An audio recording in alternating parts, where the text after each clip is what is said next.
अस्सलाम वालेकुम Nadreen, programme दूसरा रुख में खुशामदीद। मैं हूं आपका मेज़बान नादिर गुरामानी। नादरीन, हुकूमत की जानिब से जो मुख्तलिफ़ फ़ैसले सामने आ रहे हैं उसमें आज एक अहम फ़ैसला हुकूमत की जानिब से ये भी हुआ है कि मुख्तलिफ़ शोबों में इस्लाहत और कारकर्दगी समेत जो 5 लाख टन चीनी दरामद करने से मुतल्लिक जो फ़ैसला था, जिसका पहले हमने देखा कि हुकूमत इस पर मुशावरत हुकूमत ने शुरू की थी और आज वो बाज़ाब्ता तौर पर जो फ़ैसला है वो सामने आ रहा है। और इसी के साथ साथ आलमी बैंक और एशियाई बैंक में अपॉइंटमेंट्स के हवाले से जो वज़ारती कमेटी है वो भी इसाक डार साहब की सरबराही में हुकूमत ने तश्कील दे दी है और उसमें अहद चीमा और इसी के साथ साथ मुसद्दिक मलिक साहब और बिलाल अज़हर कियानी साहब जो हैं वो कमेटी में शामिल होंगे। सियासत के हवाले से अगर बात करें तो आज इमरान खान साहब की बहनों ने उनसे अडयाला जेल में मुलाकात की है और जो हमेशा फहरिस्त दी जाती है पाकिस्तान तहरीक इंसाफ के मुताबिक, उस लिस्ट में जो नाम शामिल होते हैं ख़ास तौर पर उनको अंदर जाने नहीं दिया जाता। जैसे आज भी बैरिस्टर गौहर ने कहा कि उनको पुलिस ने अडयाला जेल से पहले ही एक चौकी पर रोक दिया था। लेकिन आज जो मुलाकातें हुई हैं इमरान खान की बहनों की उनके साथ अडयाला जेल में, उसके बाद उन्होंने जो मीडिया से गुफ्तगू की है उन्होंने अपने तहफ़्फ़ुज़ात का इजहार भी किया है और ये भी दावा किया है कि इमरान खान को कैद तन्हाई में रखा जा रहा है। टीवी और अखबारात और किताबें जो हैं वो बंद कर दी गई हैं, वो इमरान खान को फराहम नहीं की जा रही अडयाला जेल में। इसी के साथ साथ जो एहतजाजी तहरीक है उस हवाले से भी उन्होंने वाज़ेह किया है कि इमरान खान ने हिदायत की है कि उसको हतमी शक्ल दी जाए और 5 अगस्त को उनके मुताबिक, क्योंकि इमरान खान को जेल में 2 साल मुकम्मल हो जाएंगे, तो 5 अगस्त को जो एहतजाजी तहरीक है वो पीक पर होनी चाहिए। और उन्होंने ये भी वाज़ेह किया है कि जो एहतजाजी तहरीक होगी उसमें खान साहब की जो फैमिली है वो भी उस एहतजाजी तहरीक का हिस्सा बनेगी। अब मुज़ाकरात के हवाले से आज भी बैरिस्टर गौहर ने यह वाज़ेह किया है कि जिनके साथ मुज़ाकरात होने चाहिए, कोशिश है कि उनके साथ हमारी बातचीत जो है वो शुरू हो जाए। फिर मुल्क में जो माहौलियाती तब्दीली के हवाले से मुख्तलिफ़ इशूज़ सामने आ रहे हैं उस पर भी हम गुफ्तगू करेंगे और इसी के साथ साथ जो मखसूस नशिस्तों के हवाले से फ़ैसला है उस पर भी हम गुफ्तगू करते हैं। नाज़रीन, इन तमाम इशूज़ पर जैसे हमने जिक्र किया, इन पर हम गुफ्तगू करते हैं। पाकिस्तान तहरीक इंसाफ के सीनियर रहनुमा, सीनियर कानूनदान हैं नईम हैदर पंजोता साहब हमारे साथ मौजूद हैं। पंजोता साहब, बहुत शुक्रिया वक्त निकालने का। इस वक्त जो अडयाला जेल में मुलाकातें होती हैं या ख़ास तौर पर आपके फहरिस्त के हवाले से जो तहफ़्फ़ुज़ात होते हैं, लेकिन आज जो मुलाकात हुई है उसमें खान साहब की बहन ने ये दावा भी किया है कि खान साहब को जो किताबें हैं, जो टीवी है, वो एक हफ़्ते से वो तमाम चीज़ें या किताबें अखबारात जो हैं वो फ़राहम नहीं की जा रही और उनको कैद तन्हाई में रखा जा रहा था। ये वो तहफ़्फ़ुज़ात हैं जो माजी करीब में भी आपके थे और फिर वो दूर हो गए थे, तो दोबारा ये तमाम चीज़ें होना, इसके पीछे क्या रीज़न्स आप देख रहे हैं? बहुत शुक्रिया नादिर गुरमानी साहब, आपने मौका दिया जी। बिल्कुल जी, मैं आज वहीं अडयाला जेल जो है वो हलीमा आपा के और दीगर बहनों के साथ खड़ा था जब ये प्रेस टॉक करते हुए उन्होंने बात की। बिल्कुल इस बात में हकीकत है कि इमरान खान साहब को इस वक्त आइसोलेट कर दिया गया है, उनको कैद तन्हाई में रखा हुआ है, उन तक अखबार की रसाई जो है उसके ऊपर पाबंदी है, उन तक किताबें जो हैं वो नहीं पहुंचाई जा रही। हालांकि कई दिनों से जो है उनकी बहनें जो हैं वो किताबें दे चुकी हैं और पुरानी किताबें ही उनके पास अवेलेबल हैं ताकि उनका वक्त जो है वो मुश्किल से गुजरे। और उनको 22 घंटे उनको कैद तन्हाई में रखा जाता है। उस जो 8x10 का सेल है, जो एक ओवन की तरह गर्म एक सेल है, एक छोटा सा वो सेल है जिसमें मुश्किल से बंदा चारपाई वगैरह या जो उनका सिंगल बेड लगा हुआ है या जो भी जिस तरीके से वो सोते हैं, इतनी गुंजाइश है कि बंदा एक ही सो सकता है, दूसरा साथ सोने की भी जगह नहीं, इतना वो छोटा सेल है। उसके अंदर उन्होंने उनको कैद पाबंद सलात से रखा हुआ है और 22 घंटे उसमें उसको उनको बंद करके रखते हैं और साथ उनके बच्चों से फोन पर बात जो है वो भी करवाए हुए। अब एक लंबा अरसा गुजर चुका है, उनसे बच्चों की फोन पर बात नहीं होती। इसी तरह से अलीमा खानम जो है उनको नहीं जाने की इजाजत मिलती, आज मुझे फिर जाने की इजाजत नहीं दी गई। इसी तरह सलमान अकरम राजा साहब वो भी खड़े रहे और न्याजुल्लाह न्याजी साहब भी खड़े रहे और भी वकला खड़े रहे, कुछ को जाने की इजाजत दी गई। और ये टैक्टिस जो है एक लंबे अरसे से जारी है। इमरान खान साहब तक जो अखबार वगैरह जाते थे वो भी बिल्कुल बंद कर दिया गया है और उसके साथ जो PTV एक चैनल था वो भी यानी टीवी भी बंद कर दिया गया है। तो उन तक जो मालूमात की रसाई है उसको महदूद किया गया है। ये सारा करने का मकसद ये है कि उनके ऊपर दबाव डाला जा सके, उनको तोड़ा जा सके, उनके ऊपर प्रेशर डाला जा सके।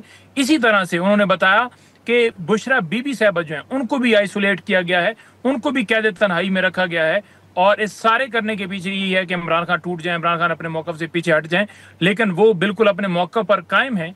और जहां ये बातें की जा रही थी कि इमरान खान साहब तक जो है वो फलाना बंदा जा रहा है, कोई बातचीत हो रही है, तो उन्होंने कहा है कि फोकस तहरीक पे करें, ये सिर्फ और सिर्फ डाइल्यूट करने की बात है।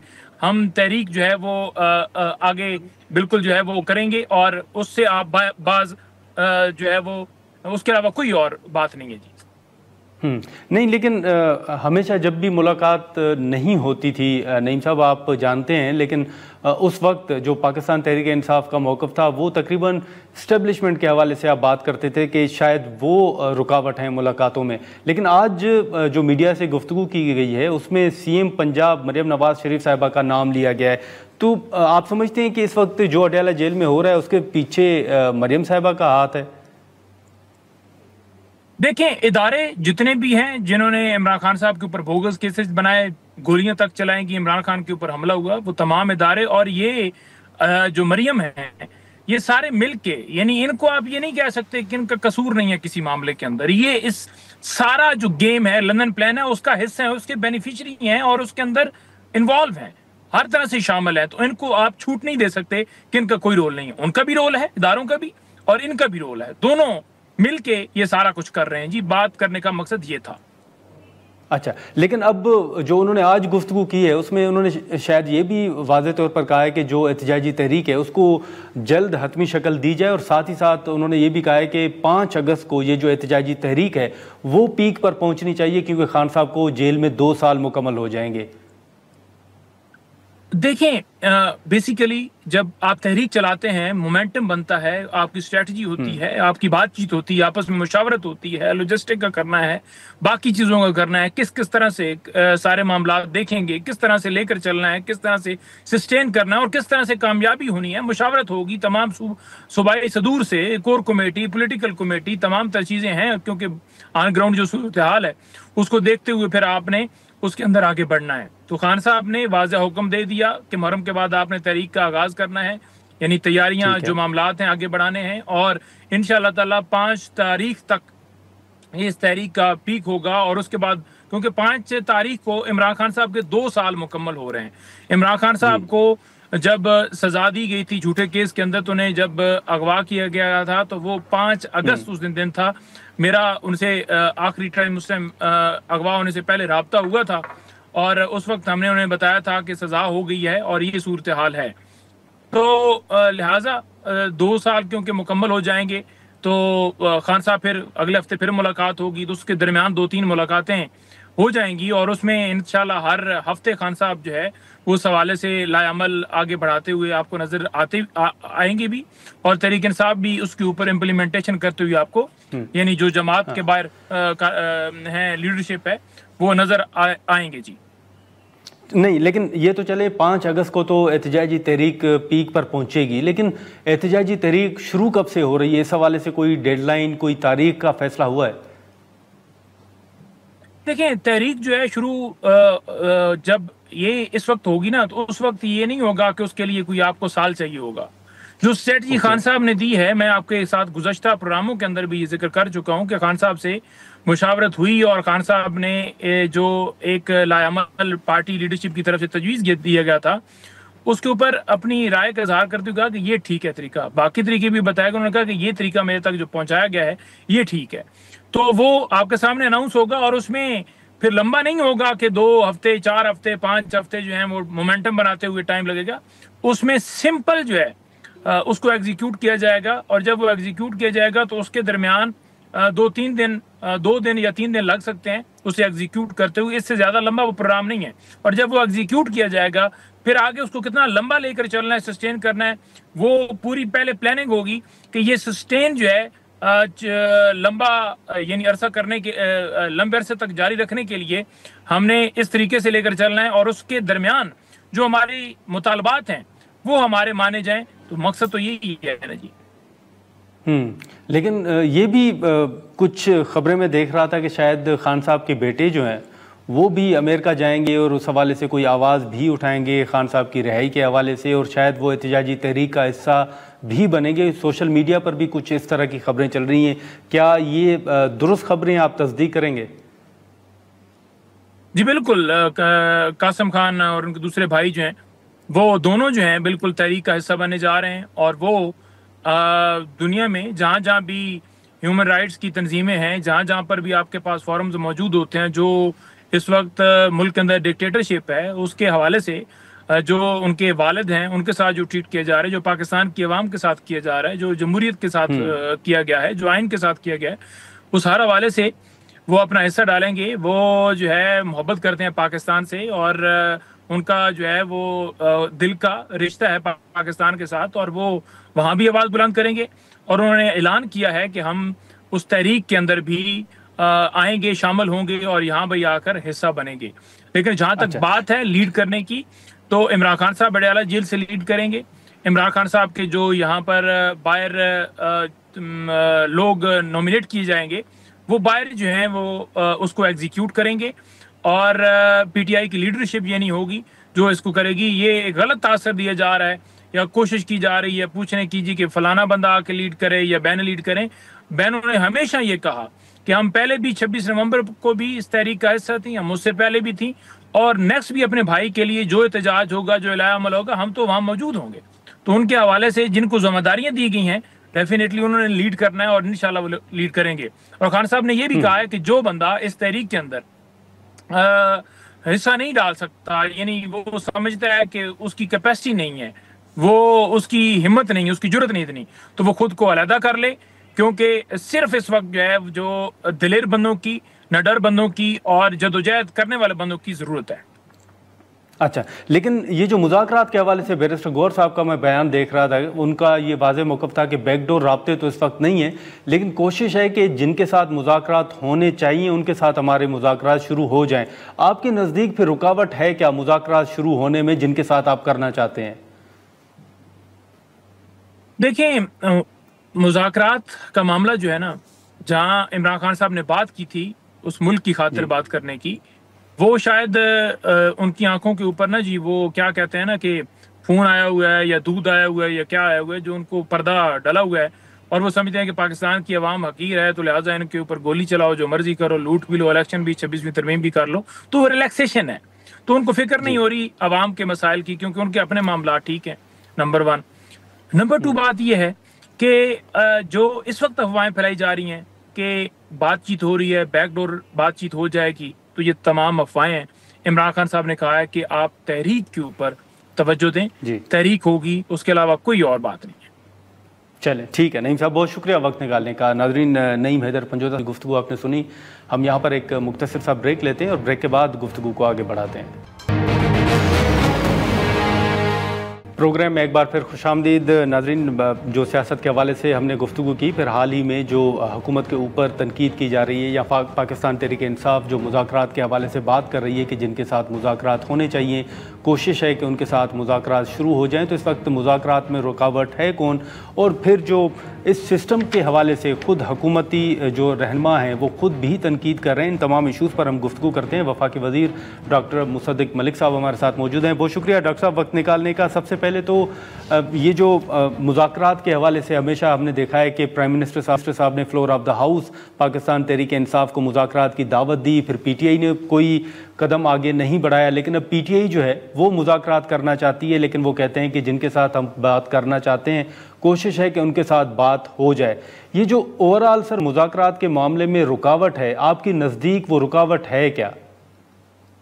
अरे भाई, बात ये है कि ये तो आपको इंटरव्यू PTI से करना चाहिए। हमने तो दावत दी एक दफ़ा पहले, वजीर आजम ने कहा कि आप मुझसे बात नहीं करना चाहते, स्पीकर साहब का न्यूट्रल दफ्तर है, वहां पर चले जाएं। उससे पहले को 10-50 हमारे बुजुर्ग कह चुके हैं, मैं भी कह चुका हूं कि आप जब चाहें आए, मुज़ाकरात करें, बात करें। वो कहते हैं आपसे बात नहीं करेंगे। हम कहते किससे बात करेंगे? वो कहते हैं इस्टेब्लिशमेंट से बात करेंगे। तो हम कहते जाएं कर लें। अब इस्टेब्लिशमेंट अगर उनसे बात नहीं करती तो इसमें आप हमसे क्या पूछ सकते हैं और हम क्या बता सकते हैं? अब मैं आपको हाइपोथेसिस क्यास बता सकता हूँ, क्या इस्टेब्लिशमेंट उनसे क्या बात करे। वो रोज तो बयान देते हैं कि हम कब्र तक पीछा करेंगे। फिर सवाल ये उठता है कि कब्र तक पीछा करेंगे इस्टेब्लिशमेंट का या इस्टेब्लिशमेंट से मुज़ाकरात करेंगे? बाहर निकल के जितने भी, वो आपको याद होगा, वो हमारे एक जनरल साहब शहीद सरफराज हो गए थे हेलीकॉप्टर के हादसे में, कोई वो एक डेवलपमेंट प्रोग्राम में गए हुए थे, उनकी फैमिली के मुतालिक इन्होंने क्या कैंपेन चलाई। फिर उसके बाद इन्होंने जब कैंपेन चलाई कि खान नहीं तो पाकिस्तान नहीं, तो आपके ख्याल में वो लोग जो छातियों पे गोलियां खाते हैं उनके दिल पे क्या गुजरी होगी। फिर हमारी जो आर्मी की लीडरशिप है, उनके खानदान के लोगों के नाम ले लेकर जो कैंपेन चलाते हैं वो काहे को चलाते हैं। तो एक तरफ आप कैंपेन्स चलाते हैं, ना सिर्फ टारगेट करते हैं लीडरशिप को, फौज की और इस्टेब्लिशमेंट की, और उसको डिस्क्रेडिट करने की कोशिश करते हैं, बल्कि यहाँ तक कि वो काम जो ज़्यादातर इज्जतदार लोग नहीं करते, आप जाके उनकी फैमिलीज, उनके बच्चे बच्चियों की तस्वीरें लगा के उनके खिलाफ भी कैंपेन करती हैं। आप ये भी कहते हैं कि हम कब्र तक इनका पीछा करेंगे।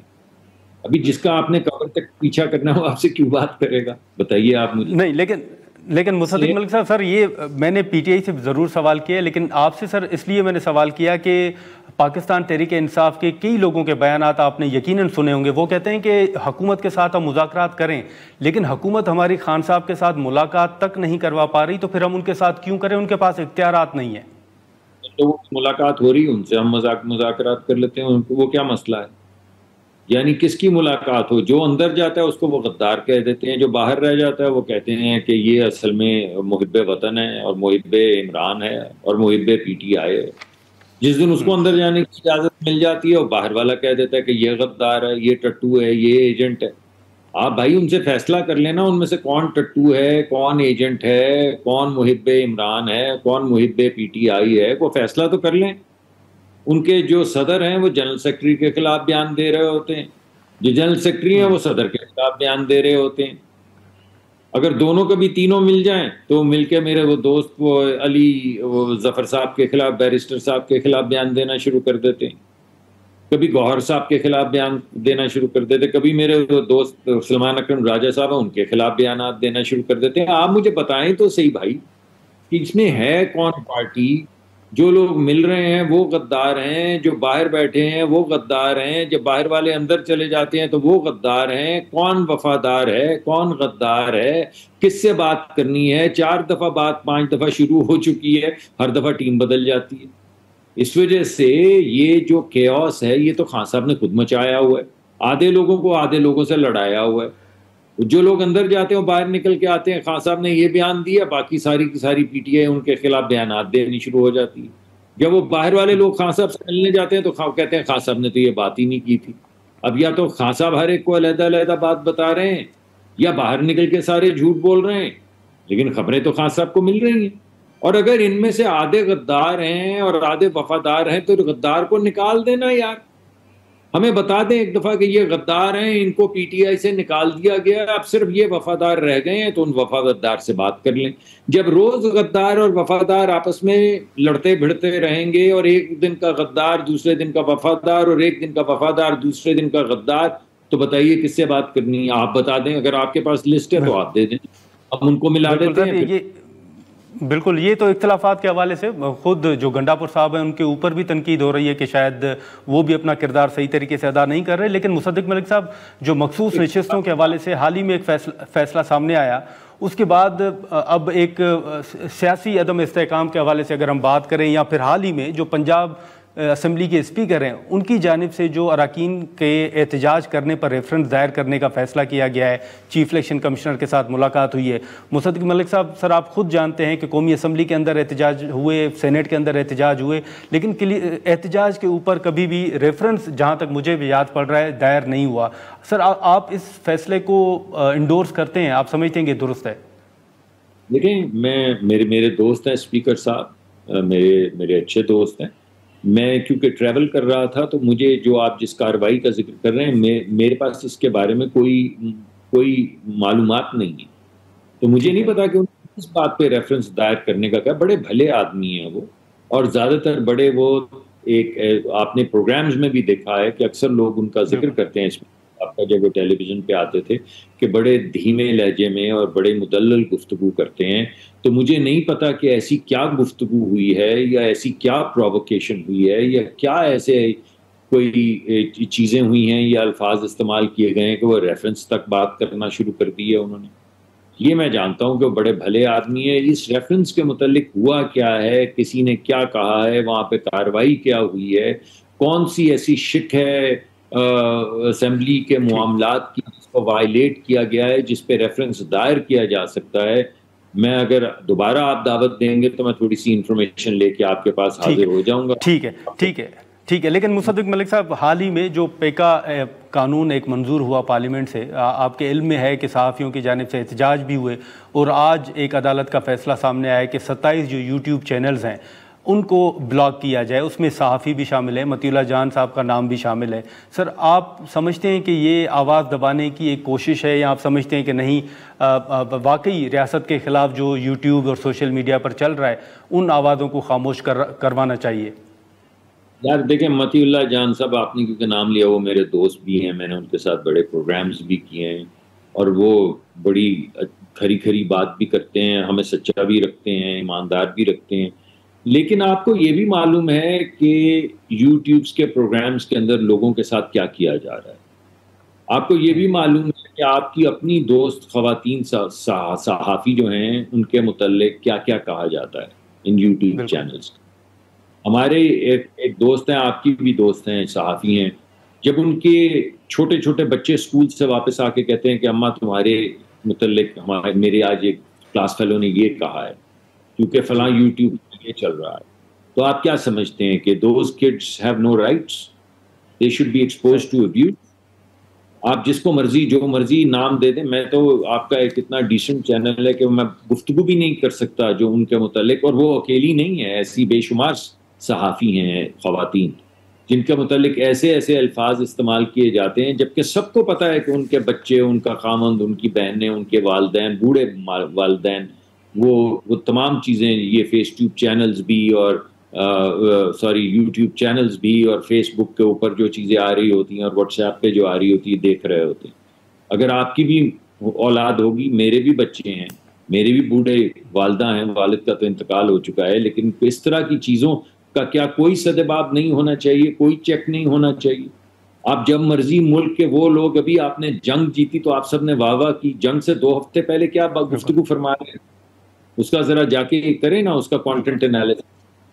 तो मेरा मतलब है कि फेयर बैलेंस होना चाहिए। आप लोगों की आज़ादी का मतलब ये थोड़ी कि आप लोगों के बच्चे बच्चियों का ज़हनी तवाज़न ख़राब कर दें, उनकी इमोशनल हालत ख़राब कर दें, उनका बचपन उनसे लूट लें या माँ बाप की इज्जत की धज्जियाँ उड़ा दें। ये तो नहीं है मुनासिब बात। इस वजह से फेयर चाहिए, और जो अच्छे सहाफ़ी हैं, जो सख्त बात करते हैं, उनको सख्त बात करने की इजाज़त होनी चाहिए, क्योंकि उससे मुआशरा ऑनेस्ट रहता है। लेकिन वो लोग जो बातों को लेट करते हैं और मुल्क के में अदम इस्तेहकाम फैलाने की कोशिश करते हैं, यानी जंग के दौरान में भी कुछ लोगों ने ऐसे बयान दिए हैं जो मैं आपको बताने से कासिर हूं, जो बाद में भारत का टीवी चलाता रहा। यानी आपके वो यूट्यूब चैनल जो भारत का टीवी चलाए पाकिस्तान के खिलाफ इस्तेमाल करने के लिए, आप अपना ओपिनियन भी इसके बाद दीजिएगा। अगरचे आप मेरा इंटरव्यू कर रहे हैं और आप सहाफ़ी हैं, मेरा हक नहीं बनता कि मैं आपसे सवालात पूछूं, लेकिन मैं सवाल आपके पास छोड़े जरूर जाता कि जब सहाफ़त, और सहाफ़त ऐसा नहीं होने देती, सहाफ़ी ऐसा नहीं करते, मगर चंद लोग जो यूट्यूब चैनल्स के ज़रिए या किसी सोशल मीडिया के ज़रिए वो गुफ्तगू करें जो पाकिस्तान के खिलाफ बैनुल अक़वामी सतह पे भारत इस्तेमाल करे, तो आप क्या करेंगे? आप भी तो उसका जवाब सोचिए। मैं आपको जवाब देने पे मजबूर नहीं करूँगा। आपका भी ख़ानदान है, आपके भी बच्चे बच्चियाँ, आपकी भी बहनें होंगी। वो ज़रा गुफ्तगू पढ़ लें जो आप सहाफ़ी बहनें आपकी जो हैं या आपकी दोस्त जो हैं उनके मुतल्लिक वो फरमाते हैं, और फिर सोचिए कि अगर यही हमला मुझ पे या आप पे किया जाए तो आप क्या उस वक्त पोजीशन लेंगे। मैं ओवरऑल बिल्कुल आज़ादी राय के हक में हूँ, और मैंने बहुत पहले जो पहला पीका वाल आया हमारे ही दौर में, उस पर भी मेरे तो कुछ तासुरात क्रिटिकल। हम यहाँ पर एक मुख्तसर सा ब्रेक लेते हैं और ब्रेक के बाद गुफ्तगू को आगे बढ़ाते हैं। प्रोग्राम में एक बार फिर खुशामदीद। मुसद्दिक मलिक साहब, एक सर इशू जो हुकूमत के ऊपर आपके सियासी मुखालफिन तो तनकीद करते ही हैं, एक मौक़िफ़ ये है कि इस वक्त वज़ीर दाखिला साहब हों या दीगर वज़रा हों, वो ये कहते हैं कि इदारे और हुकूमत जो है वो पहली मरतबा है कि मिलकर सिस्टम को चला रहे हैं, तो शायद लोग बर्दाश्त नहीं कर रहे। लेकिन सर, पहले आपका मुस्लिम लीग नून का, मियाँ साहब का एक नैरेटिव था कि इदारे आइन की हुदूद में रहकर अपना काम करें, लेकिन अब कहा जा रहा है कि इदारे जो हैं वो अगर साथ मिलकर काम कर रहे हैं तो लोग जो हैं वो बर्दाश्त नहीं कर पा रहे। तो सर, मियाँ साहब तो इन्हीं इश्यूज़ की वजह से उनका इदारों के साथ टकराव हुआ या इख्तिलाफात हुए, 2 मरतबा वज़ारत उज़्मा से उनको हटाया गया। तो ये जो मुस्लिम लीग नून के ऊपर तनकीद होती है कि नैरेटिव में तब्दीली आई है, आप सर इससे इत्तफाक करते हैं? देखिए, बात यह है कि जो अगर कोई एक शख्स कोई भी हो, किसी भी इदारे का हो, अगर वो अपनी कानूनी हदूद और आईनी हदूद से बाहर निकलता है तो उस पर एतराज़ करना तो हर्ज नहीं है। लेकिन आइन ने कहाँ कहा है कि आप बर्बाद कर दें दूसरे इदारों को? आइन में किस जगह पे दर्ज है कि मिल के आप काम नहीं कर सकते? किस जगह पे ये दर्ज है? मुझे कोई दिखा देना। अगर हम इनवाइट करते हैं नेशनल सिक्योरिटी कमेटी के अंदर, इस वक्त क्या हो रहा है, जो सवाल उठाया जा रहा है, मैं उसको फ्रेम कर देता हूँ। यानी वजीर आजम जाते हैं सऊदी अरेबिया तो पाकिस्तान के लिए इन्वेस्टमेंट्स मांगते हैं। अगर फील्ड मार्शल जाते हैं पाकिस्तान में, और जब वो फील्ड मार्शल नहीं थे और चीफ ऑफ आर्मी स्टाफ थे, वो जाते थे सऊदी अरेबिया में तो पाकिस्तान के लिए इन्वेस्टमेंट्स मांगते थे। जब हम जाके किसी मुल्क के साथ सपोर्ट में खड़े होते हैं उनकी जंग में, मसलन अज़रबैजान की जंग हुई, हम मॉरली सपोर्ट में उनके साथ खड़े थे। तो जब हम उनके पास जाते हैं, चाहे हमारे वजीर आजम जाएं, चाहे हमारे वजीर खजाना जाएं, चाहे मैं जाऊं, चाहे डेप्यूटी वजीर आजम जाए, और या chief of the army staff और फील्ड मार्शल जाए, हर बंदा कहता है कि अगर आप मुनासिब समझे तो पाकिस्तान में इन्वेस्टमेंट करें कि हम एक गरीब मुल्क हैं। हमारे वजीर आजम के जहन में एक ही खाका है, और वो ये है कि गरीब आदमी को इज्जत की जिंदगी, डिसेंट लाइफ जो है वो मिल जाए। डिसेंट लाइफ, मैंने एक दिन उनसे पूछा क्या होती, तो उन्होंने कहा यार कैसे आदमी हो तुम, तुम्हें क्या इतनी समझ नहीं कि गरीब आदमी अपने बूढ़े माँ बाप की खिदमत कर सके, किसी अस्पताल ले जा सके, अपने बच्चों को स्कूल ले जा सके, जहाँ पे कहीं रिलेटिव लेवल प्लेइंग फील्ड उनको मिल जाए कि उन्हें भी उम्मीद पैदा हो कि वो जिंदगी में उनके बच्चे भी आगे बढ़ पाएंगे, और जब उनके बच्चे स्कूलों कॉलेजों से निकलें तो उनको रोजगार मिल जाए। इसके अलावा हमारे गरीब मुल्क में हम क्या डिसेंट लाइफ किसकी बात करेंगे? तो जब joint chief of the army staff जाएं, या फील्ड मार्शल जाएं, या वजीर आजम जाएं, या वजीर खजाना जाएं, या डेप्यूटी प्राइम मिनिस्टर जाएं, या मैं जाऊं, या SIFC के कोई फर्द जाए, और हम यही बात ग्लोबली जाके इकट्ठे यक ज़बान होकर करें कि प्लीज़ आप आइए पाकिस्तान में इन्वेस्टमेंट करें ताकि इक्तिसादी तरक्की हो सके, ताकि लोग डिसेंट लाइफ गुजार सके, तो आप इस पे बताइए कौन से आइन की वायलेशन हो रही है भाई? इस वजह से इकट्ठा होकर, यकजा होके अपने मुल्क को आगे बढ़ाना। अभी इस दफा जो जंग हुई है, किसने लड़ी है? फौज ने लड़ी ना भाई। फतह, अस्करी फतह हुई तो हमें डिप्लोमेटिक फतह हुई ना। हमारा तो आधे से ज्यादा काम था जब हम गए। बिल्कुल सर, एक मुसद्दिक मलिक साहब, एक सर सियासी सवाल होगा, उसके बाद क्लाइमेट चेंज के हवाले से चंद सवाल सर आपके सामने रखूंगा कि ये जो मखसूस नशिस्तों का फैसला है यहाँ इस्लामाबाद। जी सर। जी मुसद्दिक मलिक साहब, आप कुछ कह रहे थे? जी, मैं कह रहा हूँ जब जंग हो रही थी तो उसी दौरानिये में, उसी जंग की सपोर्ट में वजीर आजम दिन रात फोन उठा के टेलीफोन कर रहे थे मुख्तलिफ दुनिया के सदूर को और वज़राए आजम को, और डेप्टी वजीर आजम दिन रात काम कर रहे थे। तो ये जब इकट्ठे हुए तो हमने अस्करी और जो डिप्लोमेटिक है दोनों जंगें जीती ना। जब हमारा डेलीगेशन गया तो हमें तो एहसास हुआ जाके कि हम ऑलरेडी जीत चुके हैं। इतना आसान काम, पाकिस्तान की इतनी झड़पें हुई, भारत से कब दुनिया पाकिस्तान के साथ इससे पहले खड़ी हो गई आके।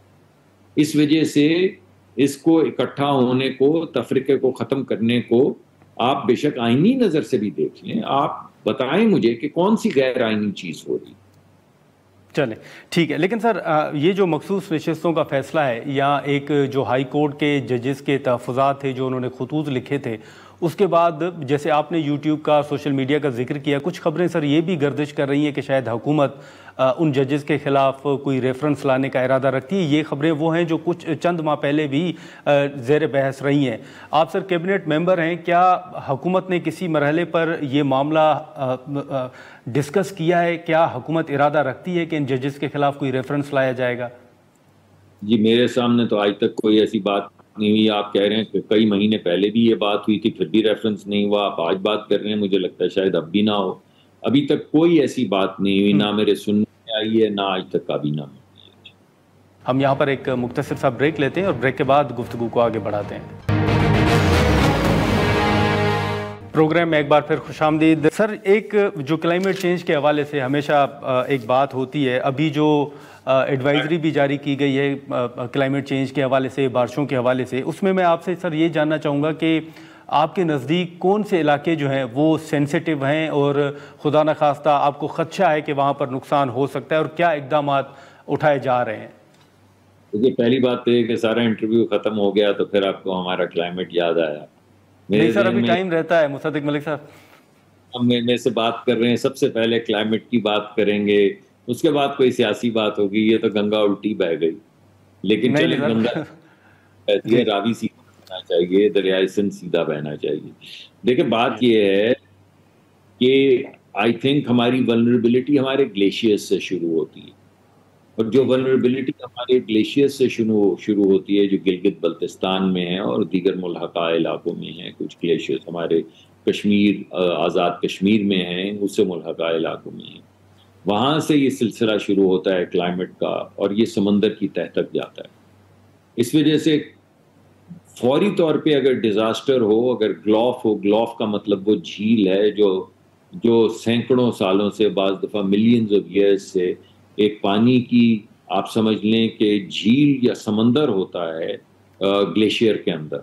जैसे जैसे टेम्परेचर बढ़ता है, पानी बढ़ना शुरू हो जाता है। अगर वो ग्लेशियर फट जाए और पानी बहना शुरू हो जाए, तो आप सोचिए 30,000 की बुलंदी से एक समंदर या एक पूरी लेक जो है वो नीचे गिरना शुरू हो, उसके साथ बोल्डर्स भी गिर रहे हों, उसके साथ लैंडस्लाइड्स भी हो रही हो, तो तबाही तो आएगी ना।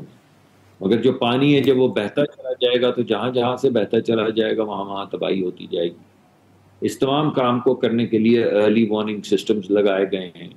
पाकिस्तान का टारगेट दुनिया में को पाकिस्तान ने दिया था कि हम इतनी कार्बन एमिशन करेंगे अपने हिस्से की, हमने उससे 37% कम कार्बन एमिट किया है। 37%, 37% लेस। बाकी तमाम मुमालिक ज़्यादा कर रहे हैं, हम कम कर रहे हैं, तो हम रिस्पॉन्सिबल। इसके अलावा जिन इलाकों में से ये सैलाब बहता है, वहाँ पे हम डाइक्स बना रहे हैं, वहाँ पे हम अपनी बराजिस को स्ट्रेंथन कर रहे हैं, वहाँ पे जिन पहाड़ी इलाकों से ये पानी गुजरता है वहाँ पे हम दीवारें खड़ी कर रहे हैं ताकि जो आबादियाँ हैं वो उनसे नुकसान उनको ना पहुँचे। ये पत्थर की बनी हुई दीवारें हैं जो पानी को डिफ्लेक्ट करती हैं और आबादियों में दाखिल नहीं होने देती।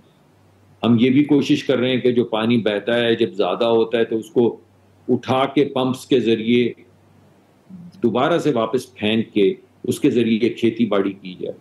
कम्युनिटी सेंटर्स पूरे गिलगित बल्तिस्तान में बनाए गए हैं जहाँ पे एमरजेंसी रिस्पांस के लिए ट्रेनिंग दी जा रही है और लोगों के लिए शेल्टर्स बनाए जा रहे हैं।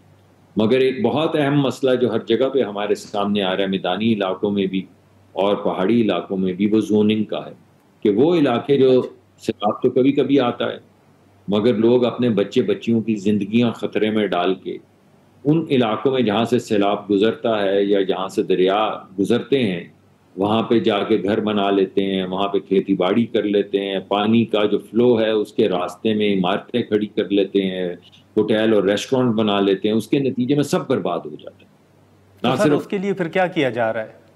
जो इसके लिए जोनिंग की जा रही है तमाम, क्योंकि 18वीं तरमीम के बाद ये तमाम असल तो जो राइट्स और जो रिस्पॉन्सिबिलिटी है वो प्रोविंसेस के पास चली गई, लेकिन हमारा ये काम है कि हम हर प्रोविंस के साथ मिलें।